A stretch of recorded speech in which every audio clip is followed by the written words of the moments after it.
ৰাইজ এইবোৰ চাওকচোন ৰঙা ৰঙা চন্দন কাঠৰ দৰে কিন্তু চন্দন কাঠ নহয় দিয়ক সেইবোৰ হৈ গ'ল শিলৰ দৰ্জা আৰু খিৰিকীৰ ফ্ৰেম হয় শিলৰ দৰ্জা খিৰিকীৰ ফ্ৰেম হয় যিটো বস্তু এক্সক্লুচিভলি ৰাজস্থানত পোৱা যায় আৰু ৰাজস্থানৰ পৰা অসমলৈ অনা হৈছে চব কাঠৰ ফ্ৰেম লগালে আপোনাৰ উয়ে খাব পাৰে বা পানী লাগিলে পচি যাব পাৰে বা জুই ফটককৈ লাগি যাব পাৰে নহয় জানো কিন্তু এই শিলৰ যিবোৰ ফ্ৰেম আছে এইবোৰ ফ্ৰেম লগালে চিৰযুগমীয়া বুজি পাইছেনে 200 300 400 বছৰলৈকে টেনশ্যন নাই মানে আৰু এতিয়া যদি আপোনালোকে ভাবে ইয়াত কব্জা কেনেদৰে লগাব সেইবোৰ চাওক ইয়াতে কব্জা চব্জা লগাই মেলি দাদাহঁতে পুৰা ফিটিং কৰি দিয়ে মানে মই য'ত দেখাবৰ কাৰণে আহিছোঁ এইবিলাক কাঠৰ ফ্ৰেম আমি চাইডৰ পৰা খুলি আনিছোঁ এইবিলাকে আমাক ফোন কৰিছে মাতিছে বোলো দাদা আহি পেলাই আমাক ফ্ৰেমকেইটা চেঞ্জ কৰি দিব লাগে তো এয়া চাওক ঘূনে খোৱা কাঠৰ ফ্ৰেম দেখা পাইছে হয়তো আপোনালোকৰ ঘৰৰো চৌকাঠবিলাক ফ্ৰেমবিলাক এনেধৰণে ঘূনে খাই গৈছে কিন্তু তাৰ জেগাত যদি আপোনালোকে এই ষ্ট'নৰ ফ্ৰেমবিলাক লগায় এতিয়া আৰু ঘূনে খোৱাৰ কোনো চান্সেই নাথাকে মানে চাওক কাঠৰ ফ্ৰেম লগালে আমাৰ পৰিৱেশটো নষ্ট হৈছে লাহে লাহে আমাৰ গছ গছনিবিলাকো নাইকিয়া হৈ গৈ আছে আপোনালোকে গম পাইছে গতিকে কাঠৰ জেগাত যদি আপোনালোকে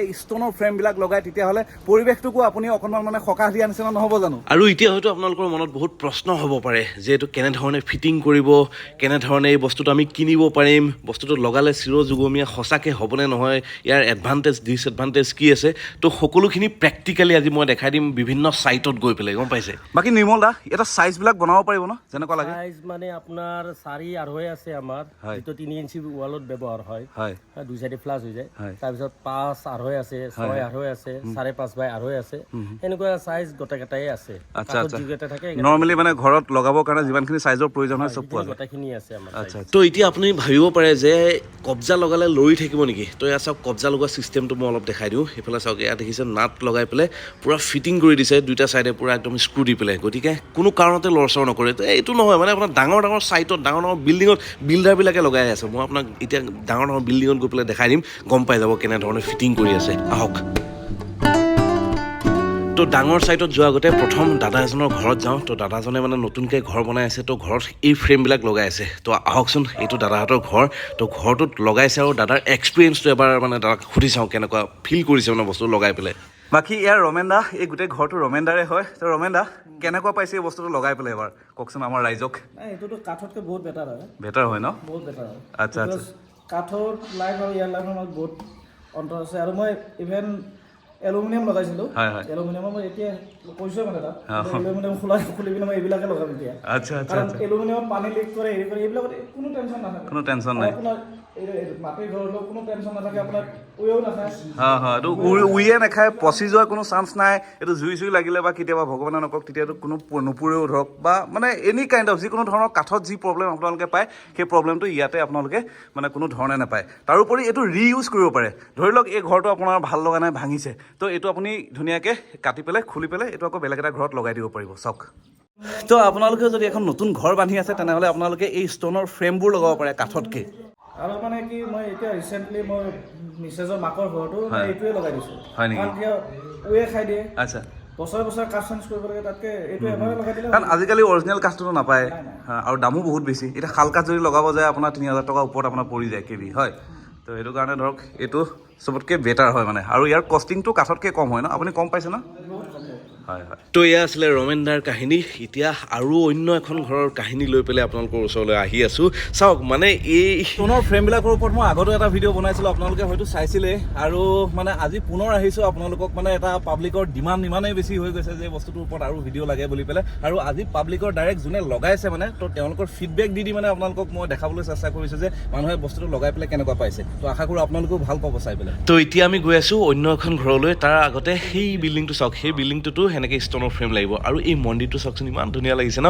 আমি বৰ্তমান আছোঁ গুৱাহাটীৰ এয়াৰপৰ্টৰ ওচৰৰ এটা অঞ্চলত কোনোবাই যদি চিনি পাইছে এই মন্দিৰটোৰ নামটো কমেণ্ট কৰি জনাওকচোন মানে কোনটো লোকেশ্যনত আছে আৰু আহক এতিয়া অন্য এখন ঘৰত গৈ পেলাই দেখাই দিওঁ আপোনালোকক এয়া চাওক এইখন দৰ্জা আৰু দৰ্জাৰ যিটো ফ্ৰেম এই ফ্ৰেমটো আপোনাৰ পূৰা ষ্ট'নৰ হয় আৰু এইটো এতিয়াৰ নহয় দিয়ক বহু দিনৰ আগৰ কিমান দিনৰ আগৰ মই এই ঘৰৰ মালিকৰ লগত কথা পাতি পেলাই আপোনালোকক জনাই দি আছোঁ তাৰোপৰি এইবোৰ চাওক খিৰিকীৰ ফ্ৰেমবিলাকো চাওক এইবোৰো ষ্ট'নৰ ফ্ৰেমেই হয় দিয়ক আৰু ইয়াত দাদা আছে ঘৰৰ মালিক মানে তো দাদা কিমান বছৰ হ'ল আপোনাৰ এইটো লগোৱা মোৰ এইটো লগোৱাটো 10 বছৰৰ ওপৰত হ'ল হয় কিবা অসুবিধা পাইছে নেকি অসুবিধা একো পোৱা নাই প্ৰথমতে মই তেনে বেলেগে কৈছিল কিবা হ'ব নেকি এনেকৈ কৈছিল মই লগালোঁ লগোৱাৰ পাছত আজিতো 10 বছৰ হ'ল একোতো প্ৰব্লেম পোৱা নাই একো প্ৰব্লেম পোৱা নাই তোৰ পিছত মই মোৰ আৰু বেলেগ ৰুমো বনোৱা গৈছে, বেলেগ ঘৰ বনোৱা গৈছে, তাতো মই লগাইছোঁ। সেইটোৱে যিহেতু ইয়াতে মই ভাল পালোঁ, তাৰপিছত আৰু মোৰ পৰা এনেকে জানি আৰু বেলেগ এনেকে ক'লোঁ, তেওঁলোকেও ভালে পাইছে, এনেকে কিছুমানে লৈছে আৰু। অ'কে তো আপুনি বেলেগক মানে লগাবৰ কাৰণে আপুনি পৰামৰ্শ দিব পাৰে? ল'ব পাৰে, বঢ়িয়া বস্তু আৰু সকলোৱে ল'ব পাৰে। আৰু কাঠতকৈ কষ্টিংটো আপুনি কম পাইছিল নে বেছি? কাঠতকৈ মানে কম দামী কাঠো কিছুমান পায়, এতিয়া কম দামী কাঠৰ লগত তুলনা কৰিব গ'লে সেইটো নহ'ব। এতিয়া যিটো আমাৰ শাল কাঠ থাকে, ভাল কাঠ, শালৰ সেইটোতো দাম বেছি থাকে, সেইটোৰ লগত তুলনা কৰিলে মোটামুটি একেই হয়। একেই হয়, আৰু তেওঁলোকে চববিলাক কৰি দিয়ে, মোৰ চববিলাক তেওঁলোকে কৰি দিছে, চব ফিটিং তেওঁলোকে কৰি দিছে, গতিকে মোৰ একো টেনশ্যনো নাই, গোটেইখিনি কৰি দিছে আৰু।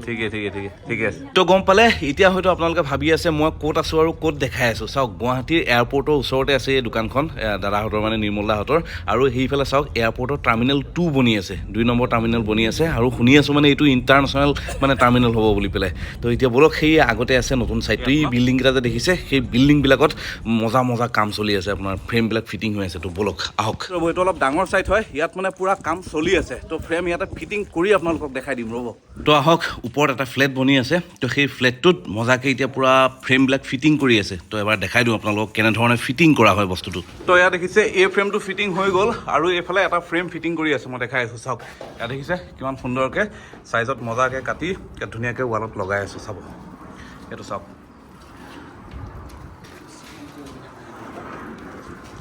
তো চাওক, এইটো এটা ফ্ৰেম হয়, ইয়াতে কোনো হোল পাছৰ কথা নাই, ইয়াতে ডাইৰেক্ট চিমেণ্ট লগাই ৱালত লগাই দিয়ক, ধুনীয়াকৈ লাগি যাব। 24 ঘণ্টাৰ পিছত ই পূৰা একদম চিৰযুগমীয়া হৈ যাব, এইটো কোনো এৰা কথা নাই আৰু। তো চাওক, এইফালে পূৰা চিমেণ্ট দি পেলাই, খালী চিমেণ্ট দেই, এটা খালী চিমেণ্ট গুলি পেলাই লগাইছে, মানে টাইলছ যেনেধৰণে লগাই ন, টাইলছ লগোৱা ছিষ্টেমটোৰ সৈতে একেই বুলি ক'ব পাৰি, খালী এইটো দৰ্জাৰ ফ্ৰেম হয় আৰু এইটো ষ্টনৰ হয় যিহেতু, গতিকে টাইলছৰ পিছফালে থকা গোটেই যিটো বস্তু ৰাফ টাইপৰ যে তেনেকুৱা টাইপৰে হয় তাৰমানে। তো ষ্টনত চিমেণ্ট লগাই দি পেলাই তেনেকৈ লগাই দিলে বস্তুটো ধুনীয়াকৈ ৱালত আঠা লাগি ধৰি লয়, ই মানে এটা বিম বা এটা পোষ্টৰ নিচিনাও কাম কৰে বুলি ক'ব পাৰি দিয়ক, বুজি পাইছেনে? চাওক, ইয়াতে কোনো হোল পাছৰ প্ৰয়োজন নাই, আৰু এনেকৈ ধুনীয়াকৈ ফিটিং কৰি দিলে, ওলুম মাৰি দিলে, সমান কৰি দিলে, বস্তু ধুনীয়াকৈ হৈ গ'ল ফিটিং। আৰু ইয়াতে বেলেগ তেনেকুৱা একো বিশেষ একো চাইন্স নাই, মানে বুজি পাইছেনে? একদম চিম্পুল হয় মানে। বাকী দাদা, আপুনি কিমান বছৰৰ পৰা কৰি আছে এইটো? 10 বছৰ হয়। 10 বছৰৰ পৰা ফিটিং কৰি আছে। কেতিয়াবা কোনোবা কাষ্টমাৰৰ কিবা কমপ্লেইন পাইছে নেকি? আচ্ছা, এই বিল্ডিংটো আৰম্ভণিৰ পৰা কৰি আছে। কোনোবা কাষ্টমাৰৰ আজিলৈকে কিবা কমপ্লেইন পাইছে নেকি? কমপ্লেইন পোৱা নাই ন? অ'কে, বঢ়িয়া। তো চাওক, চাচাই পূৰা একদম 10 বছৰ আগৰ পৰা এইবিলাক কাম কৰি আছে। চাওক, এতিয়া এইটো এই ওপৰত ফিটিং কৰিব। তো আপোনালোকে যদি লগাওঁ বুলি ভাবি আছে, তো লগাব পাৰে নিৰ্মল দাহঁতৰ তাৰ পৰা। তলত আহি থকা ফোন নাম্বাৰটোত ফোন কৰক, আৰু নিৰ্মল দাহঁতৰ মিস্ত্ৰী গৈ আপোনাৰ ঘৰত গৈ ফিটিং কৰি থৈ আহিবগৈ। আৰু চাওক, এতিয়া ওপৰৰ যিটো ফ্ৰেম আছে, ওপৰৰ ফ্ৰেমটো কেনেধৰণে ফিটিং কৰে চাওক। পূৰা একদম এনেকৈ একদম পূৰা খলপে লগাই দিয়ে, আৰু এইফালে চিমেণ্ট দি পেলাই ওপৰত জাম দি দিব, আৰু হৈ গ'ল ফিটিং। মানে চিম্পুল, বিশেষ একো নাই মানে ইয়াতে, বুজি পাইছেনে? বাকী নিৰ্মল দা, এই যে যিবোৰ গেপ যে আছে যে, ইয়াতে কাটিংটো যে, এইটো কাটিংটো আপোনালোকে কৰি মেলি দিয়ে ন? আমিয়ে কৰি দিওঁ, চব কাটিং ধুনীয়া আপোনালোকে কৰি মেলি দিয়ে, পূৰা হিচাপত মানে একদম। হিচাপত আৰু এইটো 3.5 ফুটি পাল্লা হয়। 3.5 ফুটি পাল্লা ন? এইটো 3.5 ফুটি পাল্লা হয়।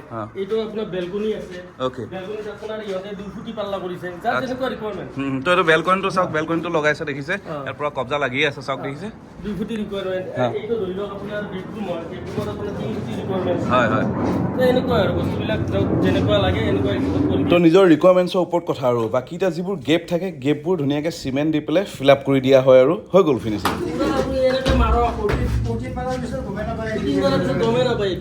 এটা সাংঘাতিক বস্তু, বুজি পাইছেনে? কাঠৰ পৰা অল্টাৰনেট, মানে কাঠৰ পৰা অল্টাৰনেট। কাঠটো আপুনি কাটিলে গম পালে পৰিৱেশ নষ্ট, কিন্তু এইটো লগালে চিৰযুগমীয়াও হ'ল, কোনো ঘূনে খোৱা, উয়ে খোৱা এইবিলাক কোনো টেনশ্যনে নাই মানে। কাঠত কি হয়, এইটো বস্তু আপোনাৰ হোল পাছ দুটা থাকে, ইয়াতে এটা থাকে, ইয়াতে এটা থাকে। এই দুটা খুলি দিলে আপোনাৰ কাঠডাল ওলাই যায়, কাঠডাল কেতিয়াও ছেটিং নহয়। এইটো হোল পাছটো এইকাৰণে দিয়ে, কিন্তু এইটো বস্তু কি হৈছে আপোনাৰ সৰু সুৰা পোষ্টৰ কাম কৰিছে, এইডাল গোটাই হোল পাছ হয়। ইয়াতে যেতিয়া এই দিখুৱাৰ দৰে এনেকে চিমেণ্ট লগাই পেলাই যেতিয়া লগাই দিছো, এই ৱালখন ক্ৰেক হ'ব নোৱাৰে আৰু কেতিয়াও। আচ্ছা, সৰু সুৰা পোষ্টৰ কাম কৰিব, ৱাল ক্ৰেক হোৱা চান্সটো নাথাকে। চান্সটো নাথাকে সেইটো। তো এতিয়া হয়তো আপোনালোকে বুজি পাইছে চাগে গোটেই বস্তুটো আচলতে হয় কি।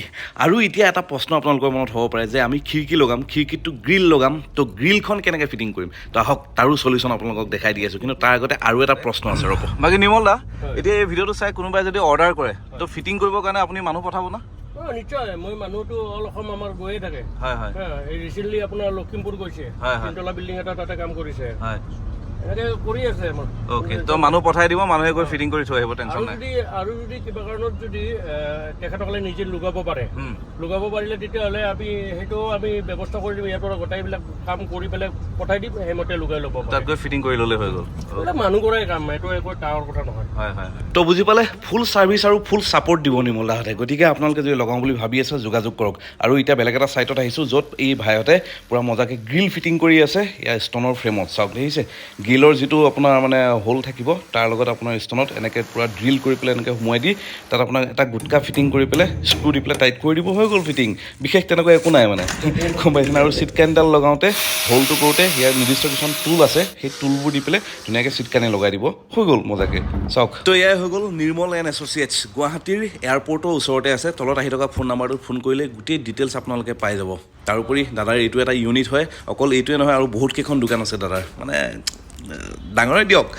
গমেই পাইছে, তো দাদাৰ তাত অকল মানে ষ্টনৰ ফ্ৰেম বুলি নহয় মানে, তো যিমান ঘৰৰ চেনিটাৰী আইটেম আছে, টাইলছ, মাৰ্বল, গ্ৰেনাইট যি লাগে চব আছে। এইবোৰ চব টাইলছৰ ষ্টক হয়, দেখা পাইছে চব কি বম বিশাল ষ্টক হয়।